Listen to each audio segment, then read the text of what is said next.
Welcome to Resilient Minds 365, where we discuss the resilient stories of entrepreneurs, professionals, and students with mental illnesses to encourage you to strive, thrive, and live in abundance. I'm your host, Cleoni Crawford.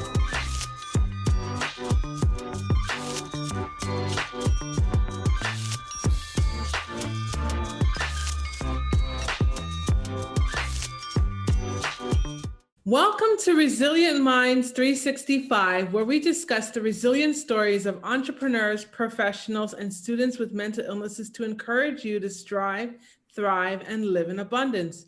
I'm your host, Cleoni Crawford. Well, guys, today we have a special guest with us. We have Tony Roberts. Well, Tony Roberts graduated from Louisville Presbyterian Seminary with a Master of Divinity degree. He served 20 years in the pastoral ministry while living with bipolar disorder. He's the author of two books. One is called Delight in Disorder and When Despair Meets Delight. He is now the chief shepherd of Delight in Disorder Ministries. With that said, I now present to you Tony Roberts. Hello, Cleoni. Thanks for having me on. No problem. Thank you very much for coming on. So I see that you are a pastor, or you are in the pastoral ministry. Tell us more about your profession, what you do, and I believe you're a mental health minister now. So tell us more about that ministry that you have. Yes, so I was in a pastoral role. You might say the solo pastor of a church. I served 4 different churches over the course of 20 years, ranging in size from 100 to 400 congregants, and also a variety of settings from rural to urban, suburban, small village, variety of ranges, ethnic backgrounds, from those of you in America or know the geography, from the St. Louis area to near Pittsburgh, and then in the Finger Lakes region of New York, upstate New York, and then Long Island was my final call outside of New York City. So that was my first 20 years, and had a blessed time in that. But as I progressed and my illness progressed, the responsibilities of being a pastor and being available 24/7 was too much. It started to accumulate. I also had some conflictual marriage issues and some unusual conflict in the church that was not getting resolved. So I stepped away with full support of my ministry supervisors and entered into a more mental health ministry, which I do now. And my role is somewhat, I'm a free agent. I'm the CEO of this thing. I founded Delight in Disorder Ministries, and I meet before COVID started, I would meet with people and consult with them, like leaders of churches, about mental health issues. How can we be more inclusive? How can we respond and educate our congregation on mental health matters? Since COVID struck, I've been more of like a coach for people with disabilities or mental health challenges and their loved ones. So I've been working more like this in Zoom capacity, or texts, or emails. So I have a blog, and we'll get into other things later, but that's what I do now in my ministry. Okay, wonderful. So tell us, what is your mental health diagnosis, and when were you diagnosed? I have bipolar disorder 1, which means for many of you may already know that, but some may not. I rapidly cycle. I can go from abject depression to elation, mania in the course of a day. Wow. And I also have these mixed states, which I'm struggling with now, which is the most problematic, because it's like the worst of depression and the worst of mania, where I feel very agitated. I feel very not violent, but aggressive verbally. And at the same time, I feel very hopeless and lacking energy. So I was diagnosed in 1995. I was 30 years old. So there were, that's rather late onset, but I did have symptoms leading up to that. It had only coalesced and become able to diagnose when I was 30 in 1995. Okay, interesting. So maybe you can tell us more about your mental health story of resilience. What happened with your mental health, and how you were able to show some resilience despite your illness? Sure. Well, when I was first diagnosed, what led up to that was a period. I was taking the antidepressant, and that created a mood, a medication-induced psychosis, where I was awake for 7 days, 7 nights, and hallucinating visually and auditorily, and I was still serving full time in the pulpit, so it was problematic. I did check myself into a hospital voluntarily, where I was diagnosed and put on medication. Probably one of the best resilient decisions I made, and I don't take full credit for this. I had a lot of support from family, friends, and colleagues and supervisors, as well as the grace of God, I believe, is that I chose to take medicine and to seek medical care. Sometimes people in my diagnosis resist that, partly because mania feels so good. When you Definitely. you can appreciate that, and no one wants to feel like they have to rely on medicine their whole life. Right. But early on, I accepted the reality that if I was going to live a reasonably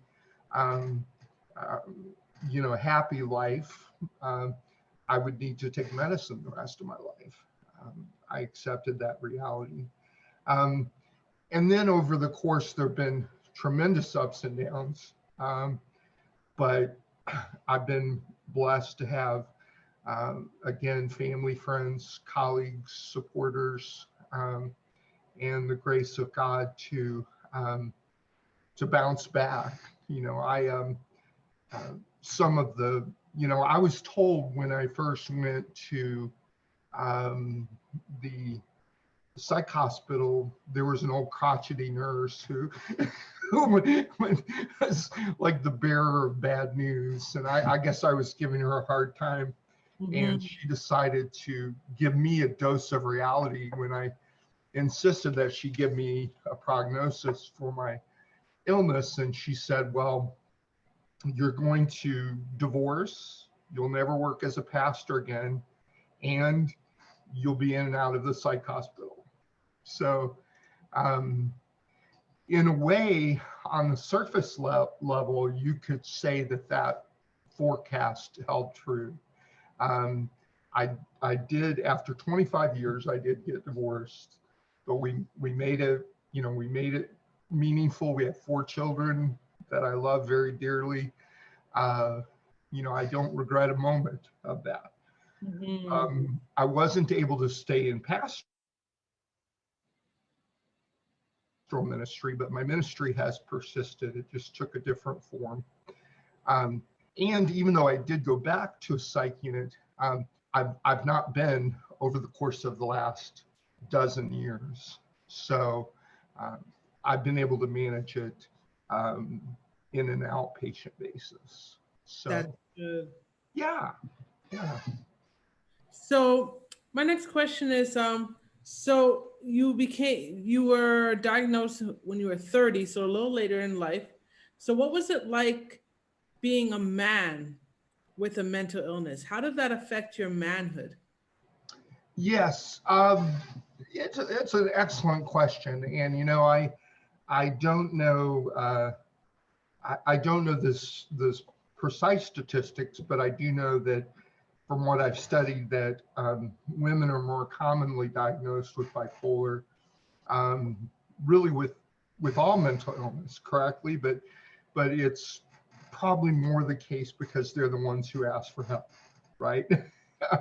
um, Men are less inclined to ask for help. I've always been a bit unusual as a man. I've always been, even though I was I was an athlete, and I was comfortable with my manliness. I was also very much in touch with my emotions, and probably more. Well, I know I had a lot more friends who were women than men. But it did, when I would interact with other men and um, congregation members, because ministry is perceived, and more than just perceived, it is cut out to be for men. There are growing numbers of women entering ministry, which I think is great. But traditionally, especially in my denomination, you had a strong male leader at the helm of the pulpit, Right. and when I was diagnosed and came back, because I came back full time in ministry, there were people that did question um, my ability to be that strong male figure leading a congregation. Fortunately, we did address that, because I had a group of mostly male leaders who believed it wasn't a death sentence. We could lead together. Okay. Interesting. So my next question is, with regards to religion, to your faith. Mm-hmm. I know sometimes that mental illness can be demonized. Did you experience any of that in your faith? And what are your thoughts about mental illness and being demonized in the congregations? Yes. Um, I'll respond to that in two ways. First, that um, there is a challenge for those of us who fall into both worlds of having a mental illness and being a person of faith, um, because sometimes, and this was the case for me, sometimes our delusions take religious shape. Yeah. Uh, you know, that doesn't mean that all religion is delusional by any means, but if this is a strong component of your life, um, it's often the form your delusions take. And so early on, my delusions were, the end of the world, and you know, um, my role in rescuing people, saving people, and even though I didn't have a Messiah complex, there was a kind of prophetic role that I was part of my delusion. But there is that we have to deal with. And one thing I had to learn and rely on others was that, I could no longer believe that I heard the voice of God without checking it with others. Does that make sense? Yes. So, but then on the other side of things, your question, I think more tied to your question, is that many people in the church and beyond the church will paint a broad brushstroke and see all mental illness as you say, demon possession. And, that's been a historic interpretation of many people in the religious realm. And it has persisted, even though science and, experience and everything points in an opposite direction. This mental illness is a brain disorder that is caused by, we don't have the precise cause, but it's caused by a genetic chemical component of some form. Something in the brain is giving us a signal that is messing with our mood state. Certain chemicals can alleviate symptoms, but at this time, there is no cure. But it has a spiritual dimension in that in order to cope with the impact of this illness, we certainly need spiritual resources. But that doesn't mean that it's a demonic possession. Good point. Good point. Because I do believe that mental health, mental illness can be both spiritual and chemical, and it will take the discernment of someone who has spiritual eyes to see things, to be able to tell the difference between when something is spiritual versus when something is chemical. What are your thoughts? Well, I would agree that all illness, both mental, physical, psychological, is always a whole part of who we are. Because we're flawed creatures. My theology tells me that we are created perfect in the image of God, and then something happened that created this flaw, this fall, and because of that, we experience illness. And one of the ways our illness manifests itself is through our brain disorders. So yes, I think to get to the heart of your question is that sometimes to address our illness, the best method is spiritual. And other times the best method is, medical. But all elements need to work together. And that's a big part of my ministry. I talk about building bridges between the mental health care system and the faith communities, because I think both have a lot to offer in order to produce healing. Yes. Very good points. Very good points. So what are some challenges that you experience as a man with a mental illness? What are some challenges that you can think of that you experienced? I think probably as a man with a mental illness, I have dealt with a sense of weakness and interpreting what my limits were. When I was in high school, I was selected the top scholar athlete in my class, and there was a lot of pride that went with that. I continued to be a top athlete, so I never really dealt with, and then I was advancing in my career, so first as a student and then advancing in my career, um, you know, I was fortunate that in the pastoral realm, I was able to advance until my illness took form that was overly debilitating. And then, you know, probably the biggest challenge was when I went on disability, in terms of financial disability.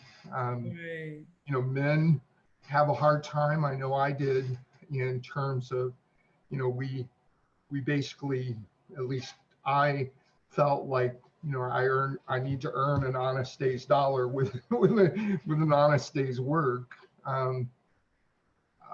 And probably it's been a dozen years now, probably the first decade, I would literally have nightmares almost every night that, you know, I needed to go out there and work and do some job. I was desperate. But you know, my doctors are saying you need to put your health as your job. You know, this is your job to stay healthy. And I finally come to terms with, you know, the fact that men, women, you know, anyone, it's not in terms of how, you know, what we are doing to earn an income. It's more, how are we being productive to give back to society. And so, you know, I've been able to, as a man, you know, I've been able to have peace that I'm still contributing back through the work that I do in mental health ministry, you know, even though, um, you know, the payment isn't what you would see of, you know, other men in my education status and, you know, all that. Okay. You know. So my next question is, what is it like being in a relationship having a mental illness? Excellent question. My wife and I learn something new every day. We've been married 2 years now. In fact, Sunday was our anniversary. So, Oh, happy anniversary. yes. You know, before we met, she really had never had any sort of relationship with someone with a serious mental illness. I mean, not even a casual friendship. So suddenly she's immersed in in this challenging role and she is just such a nurturing, loving person. And sometimes that works against her. You know, that's one thing we've really talked about, because as some of your listeners know, I mean, sometimes we get, and this is part of my mixed state, sometimes we get into situations where we just need to be left alone. And there is no solution, you know, there is no way to engage until our mood state has improved. But we're learning a lot, and I reflect a lot. Part of what helps me, my saving grace, is that I write a lot. You mentioned my 2 books. I also have a blog, and I keep journals. So I do a lot of self-reflection. In fact, I have a journal just on my marriage. And it relates to, okay, this is what's happened today. This is what I've learned, and, you know, this is what I can do differently. But we also, we see a counselor. We each have friends that we talk about. I think it's important. Sometimes people are reluctant to do this because, you know, you don't want to talk about your marriage outside of your marriage. But I fully believe, I mean, counseling is where the deep issues can be resolved. But you also need a good best friend, Yes. you know, you know, who's going to be impartial, you know, who's not going to try to convince you to leave your partner, or, you know, but someone to encourage you. Okay. So what is it like being a father with a mental illness? You know, that's one of my biggest challenges. I currently have launched my children, so I don't have, the ongoing daily relationship. But looking back, and hindsight is 2020 always.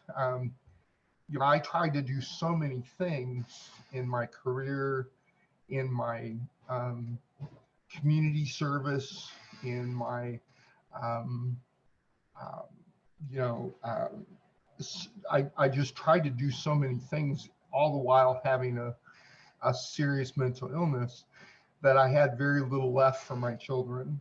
Okay. And, um, looking back, I would like to have done that over. And it's kind of like what I tell people is that I got an A+ as a minister and probably a C- as a dad. Okay. And I would have liked to have gotten at least a B in both. So, but now my children are launched. I have an older daughter who's married and has 4 children, my grandchildren, and get along great with my son-in-law, and I have a daughter who's just being launched, and then 2 children. They live with their mother, who are my ex-wife, and they both have Down syndrome. We adopted them, and I talk to them on video call every Saturday, and they seem to be enjoying the pandemic has really put a crimp in their lifestyle, because they like to get out and be among people. Mm-hmm. But I feel like I would like to make decisions again from early in their childhood. But I'm grateful to God that it has, it's never too late. Definitely. Definitely. Good points. So how open are you with your mental illness, with friends, family, acquaintances? I'm an open book. Yeah, it costs $14.99 from Amazon. No, that's what I tell people. That's my tagline. No, it's I have always been very open. Something compelled me early on when I first admitted myself in the psych unit. I had the choice, and this was 1995. That some of you remember back then, and it's even still the case then. But 1995, they were just coming out with new meds that gave hope to people with bipolar. But there were still people, a lot of people, who felt like with that diagnosis, you were basically restricted to a psych unit, taking Thorazine and walking around in slippers. And so when I came out as a full-time pastor, intending to go back into full-time ministry, and I did it while I was in the hospital. I basically wrote a letter, and people, I don't advise anyone else to do this. Like I said, I was just compelled. I believe, looking back, I think it was a God-led decision. Mm-hmm. But I've known many people who did similar things and it didn't work out. So again, I don't advise it, but the blessing that it's been for me is I've never had to keep a secret, So along the way, I had a ministry supervisor who gave me the best advice, and that is, I asked him, who do I tell about my illness? And he said, well, you look for 2 or 3 trusted leaders, and if possible, some people with the experience of being in mental health. So I found 2 psych nurses who were in leadership roles in my church. And then he said, and then don't feel compelled to keep a secret, but also don't go to the pulpit and announce it. Basically, if you're in relationship with someone and they are having struggles, compassionately identify with them and say, I can appreciate what you're going through, and indicate a part of your story. So that is how I advise people today that I counsel, that I consult with. Don't feel obligated either to announce it to the world or to keep it a secret. Certainly share it in counseling, share it with your closest family, and see if you can come up with a strategy to talk about it more openly. Okay. So what did you have to do to overcome or bounce back from your low points? List all resources that were applicable. Yes, well, I had a number of low points. There's no doubt about that. And I think everyone with my diagnosis and other diagnoses have them. I think one of the things I had to do that was a good decision is to ask people to play more, how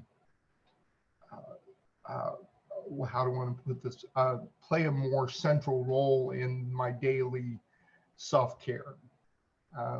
So for a while, when I was confused with my illness, I might put my wife or my sister, who's a psych nurse, I might put them in charge of filling my pill containers and checking it every day to make sure that I had taken my medicine. That may seem like a small thing to do, but it was huge. If you take your medicine every day on time, it can make a major difference. Certainly, both regular appointments with psychiatrists or nurse practitioners, psychiatric, and therapists have been great helps for me. And along the way, even though I've been a pastor, so I don't really have a pastor in the traditional sense, I've always had a spiritual mentor, someone who could reflect with me on what God was doing in my life, related to my illness and related to decisions I made as a person with mental illness. One story of terms of being low and finding some resilience in that, I had when I first separated from my first wife, I was pretty much homeless. I had basically gotten a stranger to take me to a psych hospital where I begged them to put me in a shelter because I didn't want to go back. And I was very confused. They didn't think that was wise, which is, I think they were very kind to recognize that. In fact, their words were, "They'll eat you alive," and I'm sure they would have. But they kept me all night long. The social worker and others would just every so often talk to me and basically listen to me as I went through my mind searching for my self-care resources. Who can you contact now? What would you ask them? What is it that you need? So having someone, and especially a mental health professional like that, think through your needs. And what ended up happening is that I found a ministry supervisor in the area who he couldn't help himself, but he knew a church that could. And a pastor of that church picked me up and took me to eat because I hadn't eaten for a while. She and her church put me up in a temporary hotel. It was kind of, I mean, it wasn't the best. It was kind of like a place you send people who have been evicted from, you know, Section 8 housing or whatever, you know, very bed cockroach ridden and everything. But I was only there for 3 days, and they offered to do my laundry, and the church did, and I got my mind together, and I got my resources together, and I got an apartment. So I think a lot of it has to do with looking for the people who will listen to you, because I think a lot of it, we can't, even at my most confused state, when I met someone who would listen to me, I would become less confused. And yeah. Okay. So what are 3 things you wish you had available when you were at your lowest points? That I wish I had available? Yes. I think that what I have available now that I didn't then was my extended family, and especially, well, I should start with my wife now. She's a tremendous pillar of strength for me.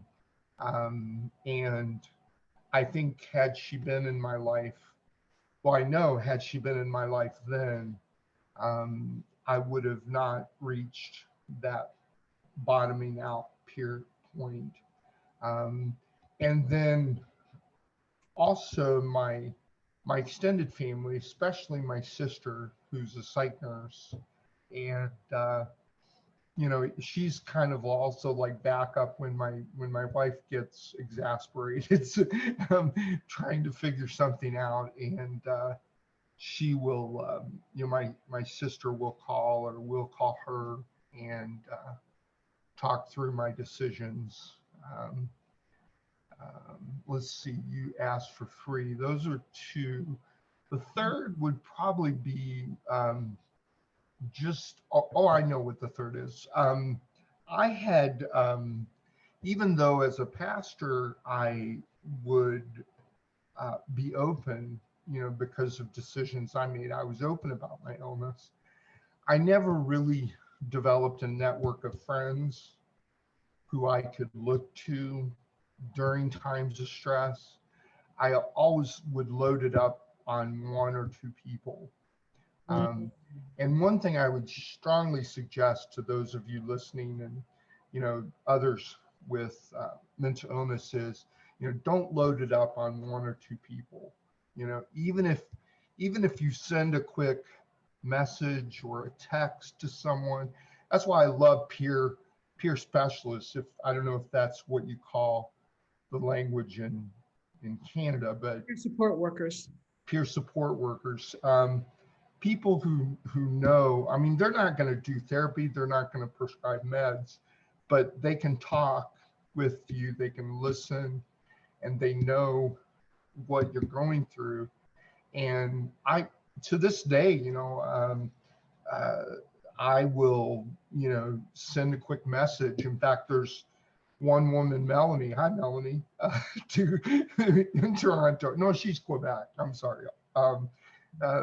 You know, Australia, if it's in the middle of the night, I have friends in Australia or South Africa, you know, all the time zones. And it's just been a great blessing. That way I also don't have to busy up the crisis lines, because I mean, crisis lines are essential for people who are in crisis. But a lot of the time I'm just, you know, feeling very low, and I could sink further unless I get some friends together and we talk. Okay.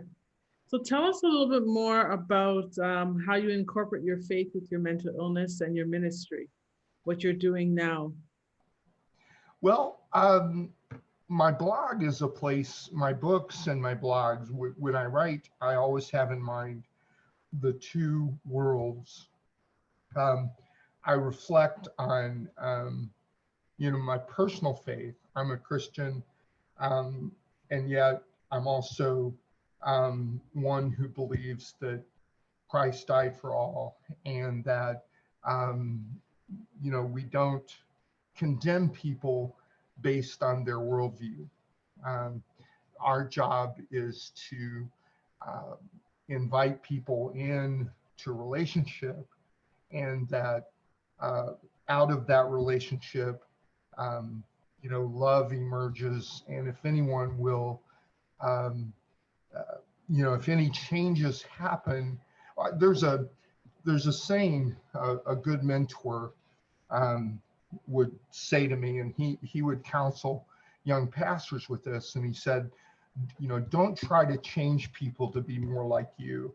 Love them into mutual transformation. And that's what I believe in my faith. I think that as someone with a mental illness, and also working with people impacted by mental illness, I don't have all the answers. My faith doesn't give me, I'm not an expert on what they need to believe. But as I share my faith and my story, and, in my own transformations that God has brought about in my life, and invite them to share their stories, because I think everyone has a story, and we listen to each other, that some form of healing happens. Not a cure, although that's possible, but it's rare and it may not come in this life. But that's sort of how my faith works. And the exciting thing for me, I was just in conversation with one of my friends who's an atheist, and we were just best of friends. But that never would have happened when I was a pastor. It's like, when you're a pastor, you're pretty well limited to people who think and act and believe, and, everyone shares the same worldview as you, because if you're a pastor, they either stay away from you, or, you just don't have enough time. You're serving people in your flock. But now that I'm a mental health pastor, my flock is really, people who know, there are challenges, and we're very much, we're very much different.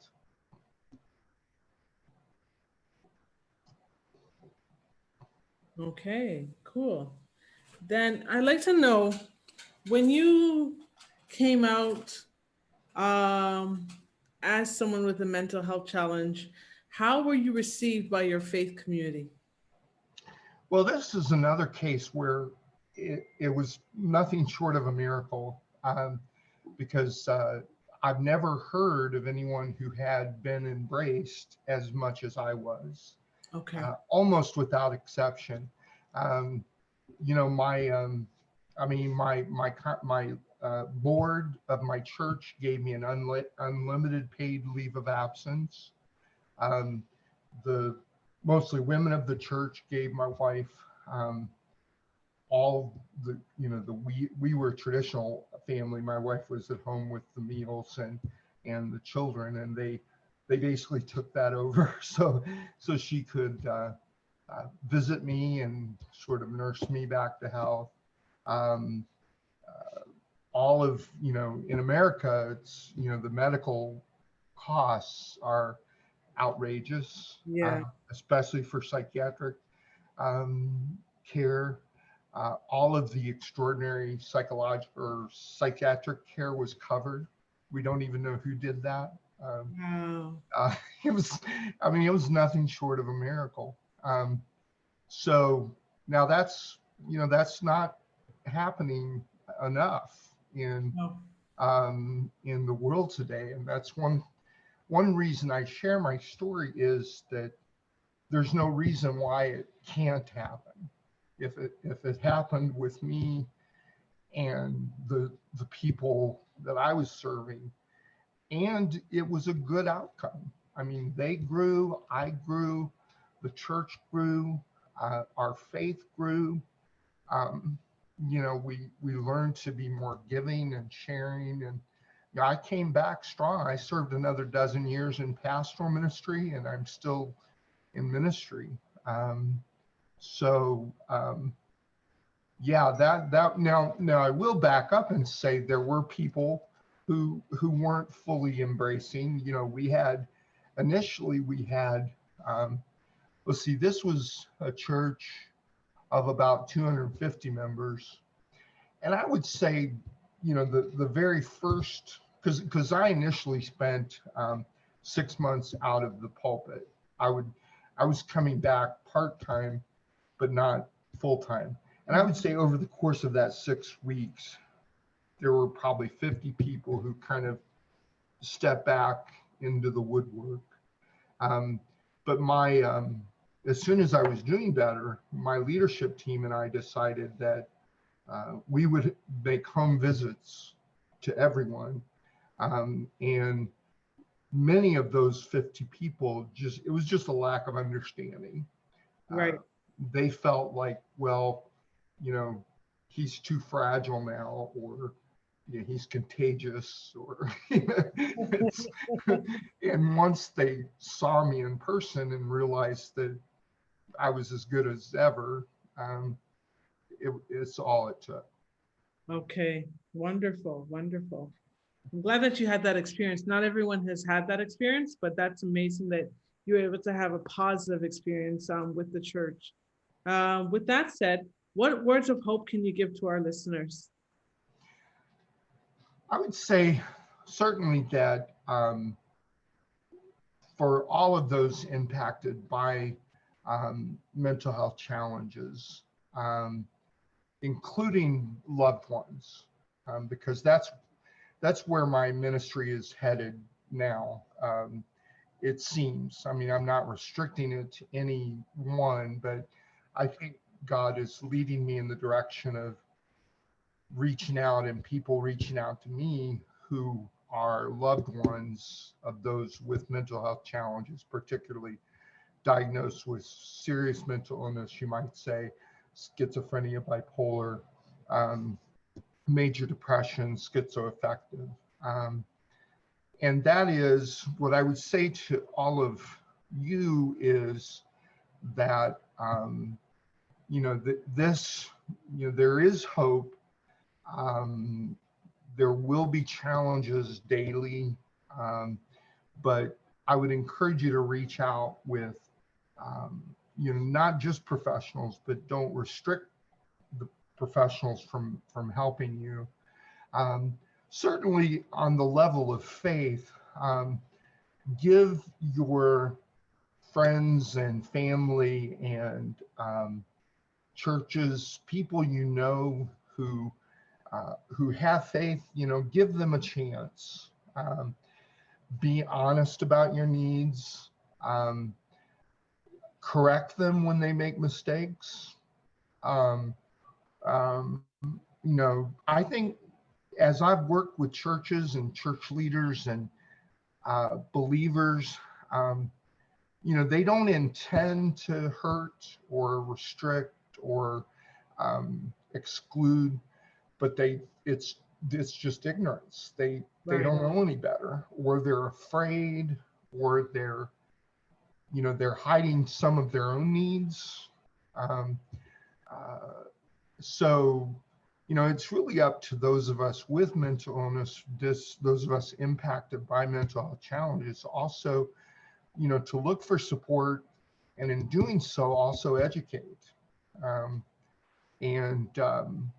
There's no better outcome that I have found than when I've sat down and in a context of prayer with people who are searching for healing in our minds and bodies and spirits. And And that's my hope. And I think people impacted by mental health challenges play an essential role in that. Okay, wonderful. So we're going to switch it up just a little bit. Basically, as you can see behind me, there is some books called The Music of My Life.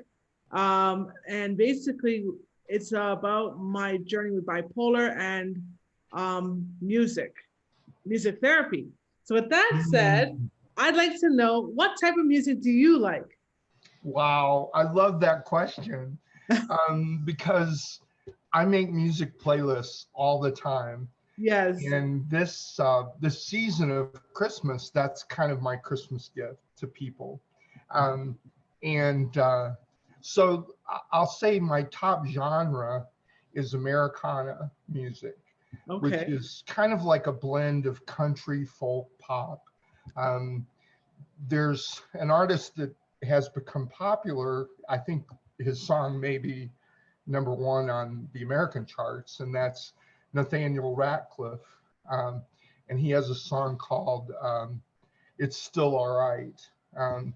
So Americana, but increasingly the music that I seek out is a blend of, I'm really getting into jazz some. Okay. And Rolling Stone had a 100 best songs of the year. And I looked at that and listened to the whole list. And there's a lot of good music out there that I don't. Billie Eilish, have you listened to any Billie Eilish? No, but I heard of them. She's been winning Grammys, and she's 16 years old, and she deals with a lot of mental health challenges. Wow.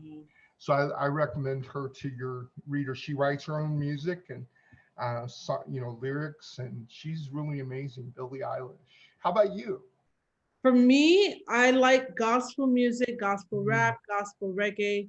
I like old school Motown. I like, I love old school music from the 80s and 90s, early 90s, and some from the 70s. So that's me. I love music. Yes. Very eclectic taste.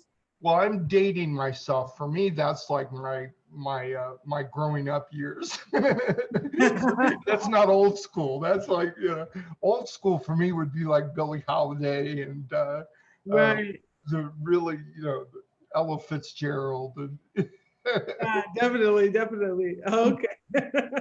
So with that said, if you were to think of one song that describes your journey, what would it be and why? I like that a lot.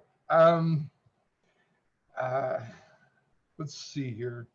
I'm going to cheat and get my most recent playlist out. Okay, I can access this really quick. The first song that's come to my mind is always on my playlist, and that's a song called I Remember Everything by John Prine, my favorite singer-songwriter. Actually, he just died of COVID complications this year. He was 73, been recording since he was 69, in 1969, I mean. And it's a song about basically celebrating the small moments. I remember when we stayed at that hotel, and the color of your skin, and the basically I remember fishing, and this was the last song he recorded. So it's almost like a man looking back on his life and saying it was good.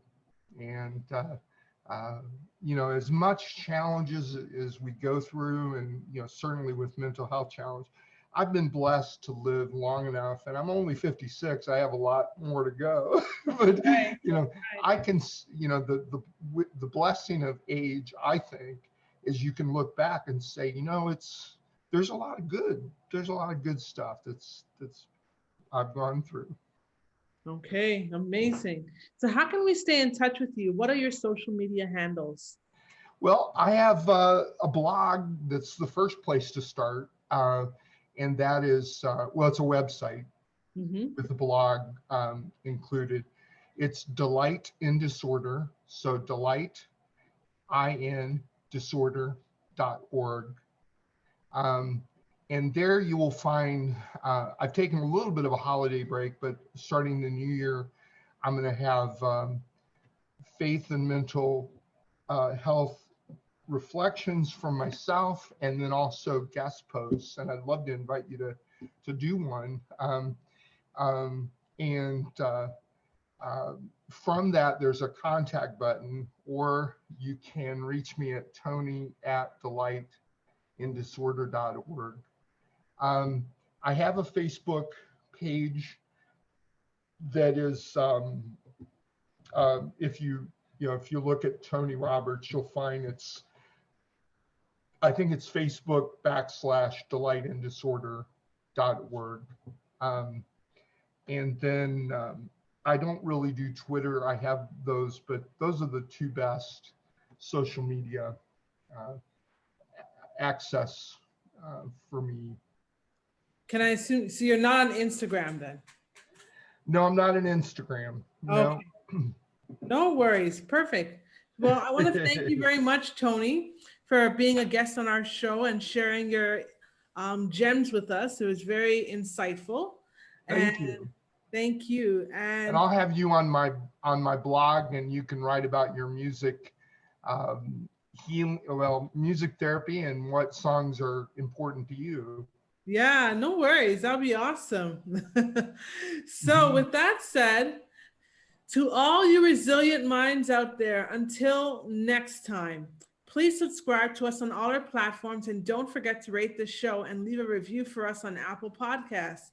Also, join the community of resilient minds and sign up for our monthly newsletter at CleoniCrawford.com. Be sure to grab a copy of my book, The Music of My Life, on all Amazon marketplaces to get to know me better. And if you can think of one person that will receive value from today's show or connect with Tony's testimonial, please share it with them.